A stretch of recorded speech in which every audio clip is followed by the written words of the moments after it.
Hello everyone, नमस्ते। अनि आजको भिडियोमा चाहिँ हामी एयर पल्युसनको डिफिनेसनको बारेमा पढ्दैछौँ। Air pollution by WHO।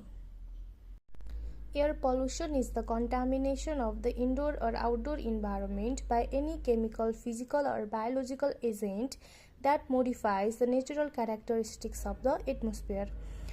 WHO ले दिएको डिफिनेसनहरू अनुसार एयर पल्युसन भनेको चाहिँ कुनै पनि फिजिकल, केमिकल अथवा बायोलोजिकल एजेन्ट चाहिँ जब इन्डोर वा आउटडोर इन्भाइरोमेन्टमा कन्टामिनेटेड हुन्छ त्यसले चाहिँ नेचुरल क्यारेक्टरिस्टिक्सलाई चाहिँ चेन्ज गरिदिन्छ। नेचुरल एटमोस्फियरको नेचुरल क्यारेक्टरिस्टिक्स जब चेन्ज हुन्छ तब चाहिँ हामीले त्यसलाई एयर पल्युसन भन्छौँ। Okay, this much for today. Thank you.